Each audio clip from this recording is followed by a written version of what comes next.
Historic Committee is in session. I need your attention, please. The Planning, Zoning, Historic Committee is now in session. We will go through the agenda and we'll read each one. If anybody want to pull one, please let me know. And at each one, we'll vote on them separately. The first item is 2013-921, a resolution to approve the Second Amendment to the lease agreement between Metro and Metro Square and Square Investment Holdings, LP, for the office space in the Washington Square building. Is there a motion? Second?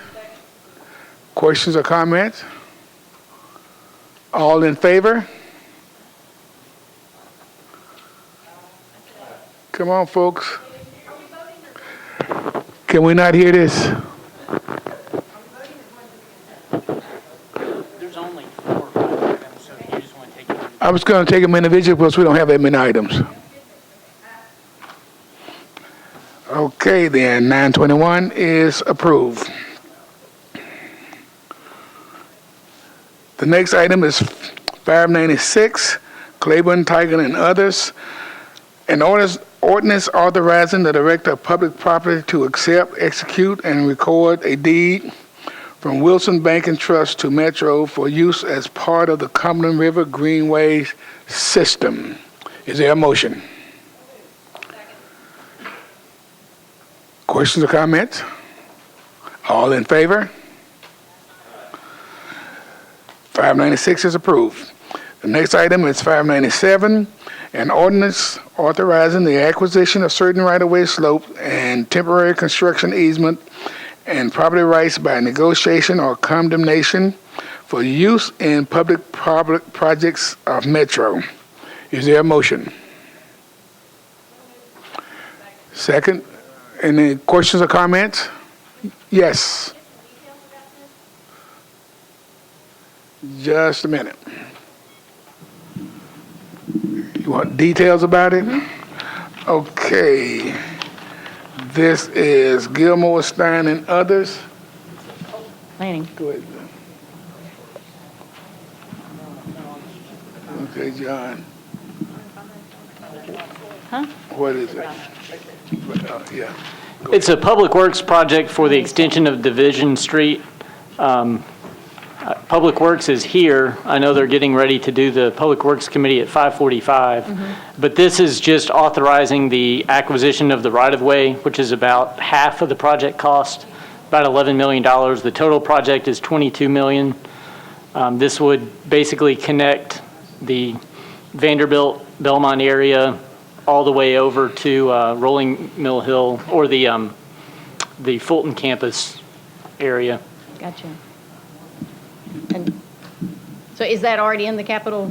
It is already in the, yes, it's in the capital improvements budget, and they've had at least one community meeting about it where people, property owners could come and find out more information. Okay. Any other comments? All in favor? 597 is approved. The next item is 599, an ordinance to abandon a portion of alley number 114 right-of-way and easement. Is there a motion? So moved. Any questions, comments? All in favor? 599 is approved. Next item is BL 2013-600, an ordinance adopting the official street and alley acceptance and maintenance map for Metro and the Geographic Information Systems street and alley centerline layer. All in favor? Aye. 2013-600 is approved. The next item on the list is a subdivision regulation, and there was some question about it at the last planning committee meeting, and we got planning here to explain what the ordinance, the amendment to the subdivision regulations is going to entail If you got questions, you can ask them, but if you got an abundance of questions, a lot of questions, then you may want to email them for the proper answers and solution. Okay? Go ahead. Thanks, Councilman Hunt. This is an informational session on the subdivision regulation amendments that was requested by the Planning Commission because the subdivision regulations do impact all council districts, though the Planning Commission adopts subdivision regulations per state law. The Planning Commission meeting is scheduled for December 12th on this item, and we are also holding a community meeting on December 9th, and there is an online comment form that is accessible from the Planning Department's homepage. The subdivision regulation amendments will include several housekeeping amendments and also a change to the infill subdivision section, which is what we're here to discuss this evening. So infill subdivisions, those are subdivisions that are being proposed in existing neighborhoods, and staff advises applicants both after they make an application or during the pre-application process, and we review subdivisions against all zoning regulations and the subdivision regulations. We've had an increased number of infill applications over the past several months, and these amendments are drafted to address concerns with infill subdivisions. So in looking at these amendments, what criteria do we think of with infill subdivisions, and what criteria should we use to base approval off of? The size of the lots, the shape, the frontage, the orientation, which direction the lots face, how the lots are accessed, whether they have one driveway or two driveways, and the setbacks of the homes from the street. So this aerial photograph shows an example of a neighborhood with varying lot sizes, and these lot sizes are results of different zoning districts being platted at different times, and also the results of different land use policies being applied over time. And our goal in drafting the subdivision regulation amendments is to come up with standards that guide the commission to result in infill development that's compatible with community character and with the development that is already existing in these neighborhoods today. Previously, in the subdivision regulations, we had a section called lot comparability, and it was in the subdivision regulations prior to 2011, and it was a complicated formula, and exceptions were frequently used to approve infill subdivisions. And in 2011, the lot comparability section was replaced with the infill subdivision section. Currently, the infill subdivision section says that infill subdivisions must be generally comparable with the surrounding lots, and that is when the lots have been determined to meet the land use policy. So also in looking at these regulations, we need to determine where infill is appropriate and to balance infill development with the preservation of existing neighborhoods, to review infill development against community character, and to create different criteria for existing neighborhoods versus evolving neighborhoods where more change is expected to happen over time. So in the draft proposal, and I believe each of you should have a copy of it as well, the full language, these are just bullet points, but we're looking at first making sure that infill subdivisions are compatible with policy, the way they're shown in the general plan, the land use policy, either more of a preservation policy or more of an evolving policy. And in existing neighborhoods, we're looking at defining the area that would be examined to determine community character. It creates a planning commission review for exception to the community character criteria, but it also outlines a number of criteria to objectively determine whether it meets community character. And right now, the proposal includes a density, that it meets the density outlined in the land use policy, that's consistent with community character in terms of lot frontage, lot size, the street setback, and the orientation of the proposed lots. Additionally, these are standards that always need to be met with a subdivision, that they meet the zoning requirements, have street frontage, and meet all the current standards of the reviewing agencies. Here are a few examples. In this example, the proposed property to be subdivided is outlined in blue. So this shows how we would go along each of the streets that this property fronts. The lots that we would look at are outlined in blue with the arrow across the screen. And because these lots are consistent with the average, 70% of the average, and consistent with the smallest, we would recommend approval of this subdivision. Here's the second example. And the lots, again, that we would compare it to are outlined in blue. And in this case, the proposed subdivision is consistent with the smallest lot size and lot frontage that is on that, within those lots that it's compared to. And so we would also recommend approval. In this case, the property is outlined in blue, and the proposed subdivision is shown here in red. When looking at the surrounding lots, in this case, both the lot size and the frontage is smaller than that of the surrounding lots, and planning staff would recommend disapproval. Likewise here, the proposed property is shown in blue, and a subdivision shown in red. Looking at the surrounding lots, these are also inconsistent for lot size and frontage, and would have a recommendation of approval. Disapproval. And in evolving areas, in areas with special detailed policies, areas where we anticipate future growth, we have the same criteria as far as meeting zoning requirements, street frontage, and the current standards of all reviewing agencies, but would also require that it complies with any applicable special policy. So this would just be the zoning requirements that the subdivision would be reviewed against. Here's an example. This is a evolving area. The property is shown here in blue, and the proposed subdivision shown in red. Because it's in an evolving area, we would not compare it to the surrounding lots, and would only make sure that it meets zoning and any special policy if there was one. And staff would recommend approval. There are, of course, some issues in that some area that right now are policied for neighborhood maintenance, residential low medium, those policies that are about preserving neighborhoods. Some of those neighborhoods are expected to accommodate future growth. Those accommodations then would be made with community plan updates and changing that policy, the neighborhood evolving. There is, of course, an impact on infill development with these changes, and then planning staff may need to look at additional types of infill development, such as accessory dwelling units or corridor redevelopment. And it will not prevent things like tear downs or the use of previously platted lots, where one house is built over several lots that have been consolidated. And we're here for questions. Okay, Council Lady Allen, did you have your light on? Leftover, okay. Councilmember Tart.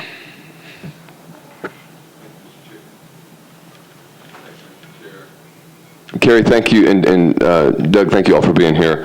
This is complicated stuff, and hopefully we can help everybody understand this. It seems like when we start this out, it's going to be real important whether neighborhoods are classified as maintenance or evolving. And if you feel like parts of your district are incorrectly classified now, is there a way to get that fixed before we start with the new regime? Well, I don't know that you could get it changed before the subdivision regs get changed. From a timing standpoint, I doubt that you'd be able to catch up with it. But you certainly can apply for a policy change for the area and ask that the Planning Commission reevaluate what the policy is for the area and submit an application to have the policy changed. Right. One thing that confuses people in my district and confuses me as well is different parts of the city that you would think are similar are treated differently. Like like in my district, I think did you say we're Lupa? And Westmead or Hillwood, which are very similar to Green Hills, is not. Is there a way when we start out this to kind of put neighborhoods that should be kind of treated similarly in the same bucket? Well, And I may yield to Bob or Kerry here because they understand the history about how certain portions of the community have gone through a reevaluation of what their community policy is, and they've converted over to this type of policy. Now, our changes will take into consideration if you're still under LUPA and you're identified as RLM or RL districts, then there's a conversion that we'll use. So without changing to neighborhood maintenance, neighborhood evolving, and neighborhood general, that we'll still would evaluate you as residential low, that we wouldn't have this type of infill development. We treat it like it was neighborhood maintenance. Thank you. Chair, I have just a couple more quick questions if I could take a couple more. The new rule reads that for the maintenance areas, we'll look at surrounding parcels, which will be defined as 5 parcels, and then there's a 70% test. And, you know, picking the number 5 and picking the 70%, that's a very objective test. And is there any way to build in some subjectivity that it's just in your gut, if you feel like this does not fit in with the neighborhood, there's a way to have a kind of a catch-all or something where there is a little subjective test just to... Well, I think we did. Carrie, can you point me out to the portion where there's the discretion?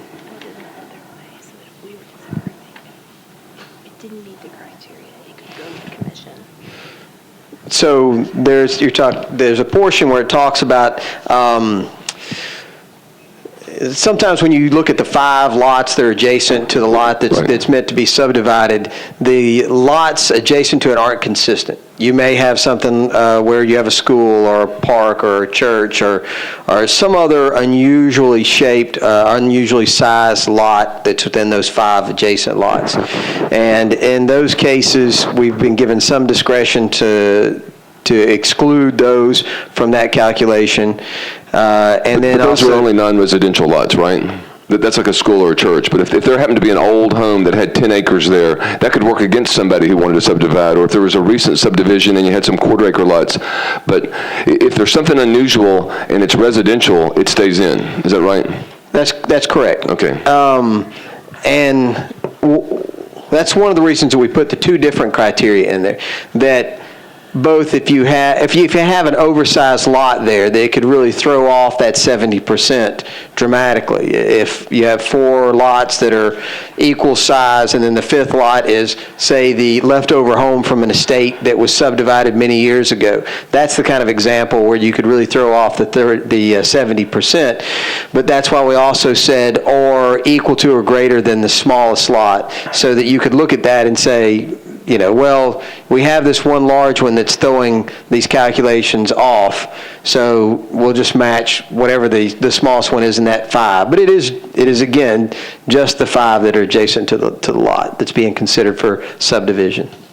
And my final question is, was any thought given to grandfathering in lots that had been owned by the same person for more than 1 or 2 years, or, you know, were old and cold lots that hadn't been flipped recently? No, we really didn't give a lot of thought to that, simply because we felt like you could come in and you could plead to the commission, you know, that this is a different situation like what you're describing, and seek, I guess, no, as I sit here and play that through in my head, council member, I don't think actually you could. If you were in neighborhood maintenance and you didn't have a lot that was, if you wanted to subdivide that in a way that would allow you to make it smaller than the surrounding lots, by less than 70% in size to the surrounding lots, under the proposed legislation, you wouldn't be able to do that, assuming there's not another lot within 5 adjacent lots that was less than the 70%. Right. I'm sure I just muddied the waters by saying all that, but it would not allow you to be grandfathered into, say, the current regs. Okay. Now, I will say this, though. The current regs are still in place today, and they will be in place until these are adopted by the commission. Okay. And then finally, I noticed there's some amendments to the regs that aren't just in section 3.5. I mean, it looks like there's... Yes, there are. We try not to change the regs too often, because a lot of people rely on these regulations to make their plans for how they're going to do development or how they're going to handle their properties. And so we have what we consider really a lot of housekeeping amendments to the regs, but we're happy to go over with anybody has any questions. I don't think there's anything nearly as big a sea change as the subdivision, as this portion of the subdivision regs. Okay, Thank you, Chair. thank you. And if you didn't get all your question answered, feel free to email them. We got to move on because we got more people in the queue. Thank you so much. Councilmember Glover.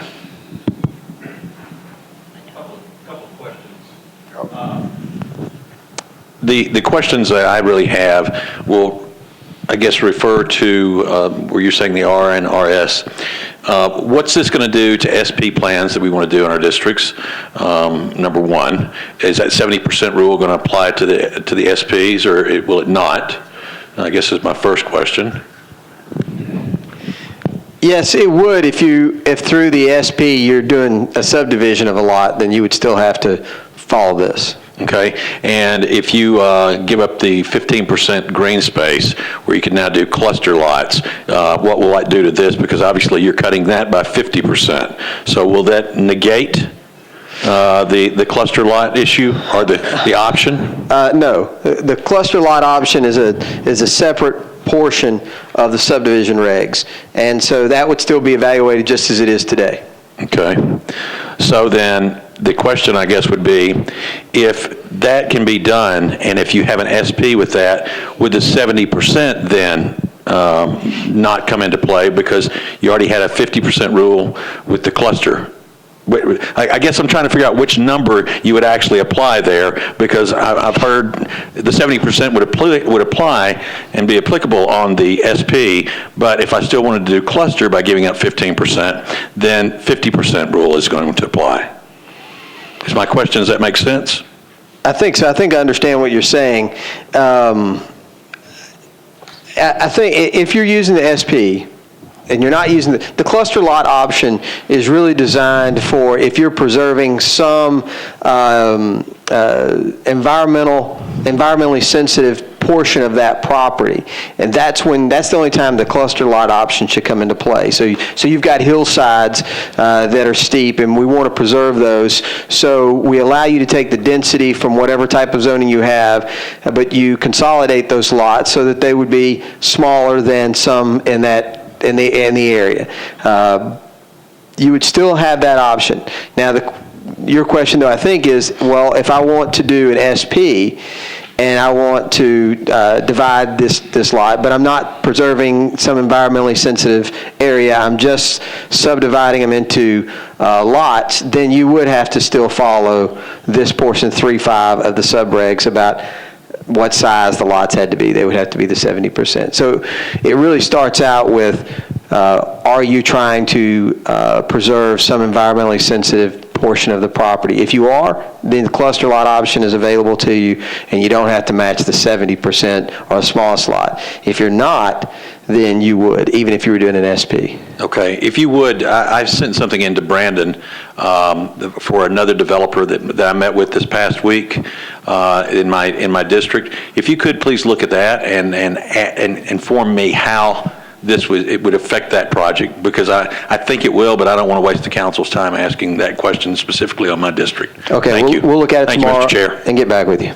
And thank you, Councilmember. Again, if you don't have enough time to get all your answers in, feel free to email them, and they will take care of whatever else you need to know. Councilman Anthony Davis. Thank you, Chair. I'll be brief, and thank you guys for the hard work. It seems you've worked hard on this. Love the character piece, and we're trying to preserve the neighborhoods a little better. I guess, would you say, is it a little trickier to subdivide now? Is there a little bit more of a review process? It seems like it was very administrative before. I know I'm getting tons of these in my neighborhood and East Nashville in general. Is it just slowed down a little bit as far as the review process at all? Well, that really depends on whether you're in neighborhood maintenance or neighborhood evolving. If you're in neighborhood evolving, the policy is fairly similar to what we've been applying today. But if you're in neighborhood maintenance, I think that your analysis is correct. It's going to be a more detailed look at, it's a two-tiered approach at this point from neighborhood maintenance if this is adopted, and that will be to look at the surrounding lots and evaluate it based on the 70% or the smallest lot in those 5 adjacent lots. And then you'll go to looking at the policy and the zoning to see if the density and the size of the lot is correct. But if you're evolving, is it should stay as it is today entirely, or is it some of these things are for evolving too? Or is this all for the neighborhood maintenance piece? It's really from the neighborhood maintenance piece. It's to separate out some of the things that we've heard in the community about the fact that they want to work harder at preserving a lot of the established neighborhoods and maintaining the character in those neighborhoods, where we've seen a lot of tear downs and subdividing of lots. And so from that, and looking at what our current subregs are, we were trying to figure out how do we get to something that achieves what the community seems to want to do, and that's preserve these established neighborhoods, but still leave enough space for infill development, which is, as you know, that the planning department feels very strongly that we need. Absolutely. Yeah, I've termed the phrase the two-plop is what I call it. I'm going to trademark that as far as the knock one down thing. So East Nashville, how granular, I guess, is, knowing your neighborhood is evolving? I assume most of East Nashville is evolving. Or how do I know if some of it's neighborhood maintenance? Does it get really granular, or do you just classify the whole, like the East Nashville plan as all evolving because we have our own community plan, right? Is it just based on that whole thing, or is part of it neighborhood maintenance and part of it evolving?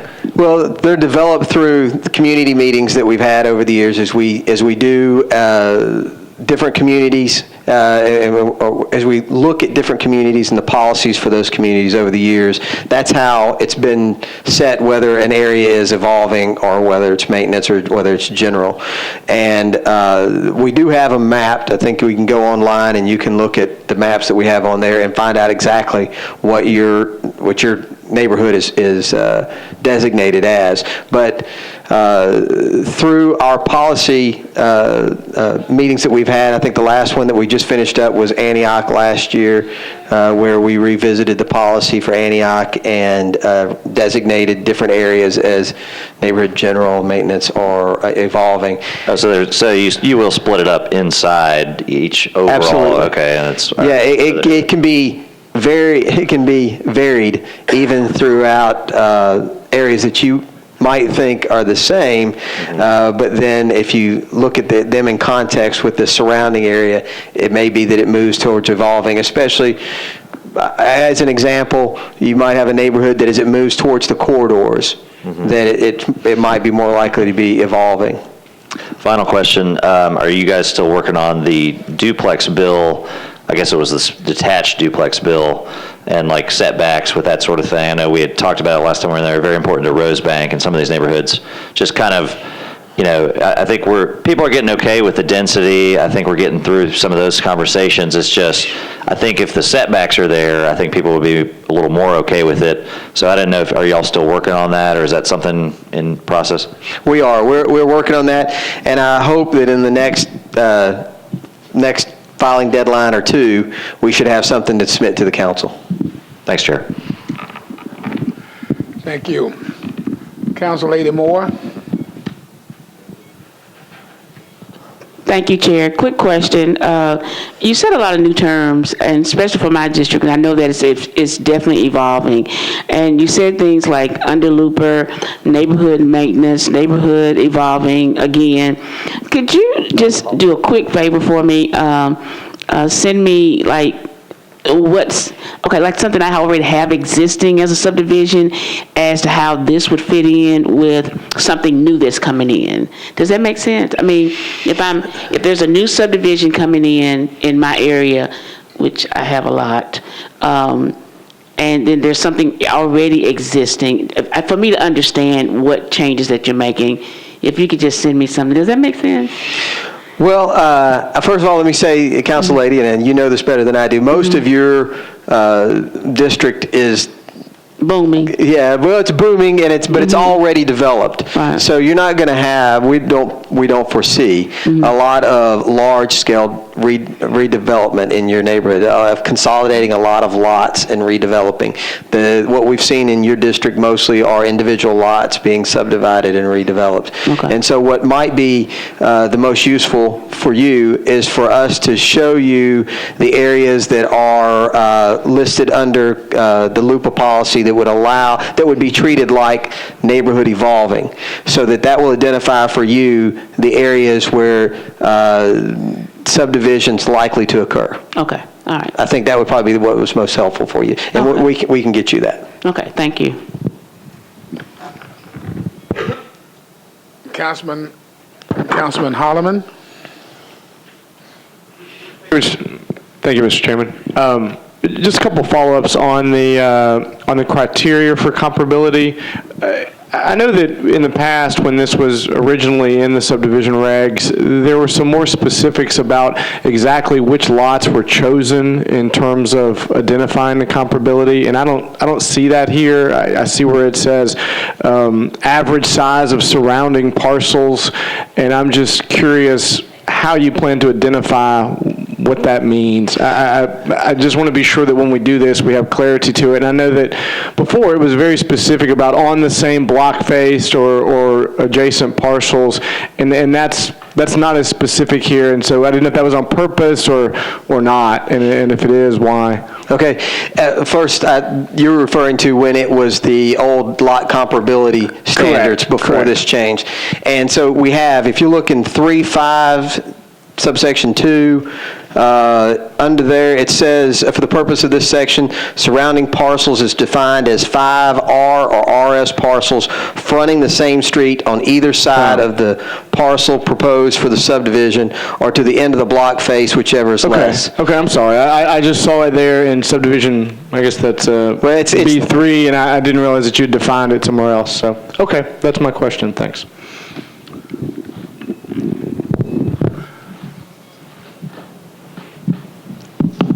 Councilman Bitney. That's me. Don't look worried. I'm not going to ask anything terrible. I've got the answer. It's okay. Okay, let's see. So, a while back, before I became elected, I was the beautification person for my subdivision. And we tried to do something with the common areas, to do some improvements, and it became an ordeal. I mean, the rules that are now there for homeowner associations to do improvements to their common areas are really hard to navigate because it goes beyond the planning department. Apparently, there are a variety of issues that hinder that from happening. So I was wondering if this wouldn't be an opportunity to bring some flexibility or some tools for homeowner associations that want to engage with their common areas and find ways to maybe put a bench here or a gazebo or a pathway or some improvement that will beautify the different subdivisions. Well, Councilman, we can look at the sub-regs, but honestly, as I'm sitting here thinking about maybe someone else here can think of a place where we'd put it in the subdivision regulations, but I don't know that this is where we'd want to put that policy. It does bring into consideration a lot of other departments. One major department that we'd want to have in that conversation is stormwater, because oftentimes those common spaces are used for detention areas. They're also part of the impervious surfaces that we're trying to preserve. So what type of amenities that might be added to those open spaces, I would definitely want them as part of the conversation. And it may be that in the stormwater regulations is a better place to put that. So you did have the answer. I did. Well, thanks. I would appreciate if you will help me follow up with this. No rush, but I think many HOAs will be thankful that they can find a way to do improvements that benefit the community. We will try to get with both Stormwater and Public Works and put together a meeting so that we can discuss this. Thank you, Mr. Sloan. Thanks. Okay, and again, if you have any further questions later on, you didn't get all of the ones answered, you can always email the planning department. They'll be happy to give you the further information. Are there any other comments, questions? Seeing no names, further names in the queue, this meeting is adjourned.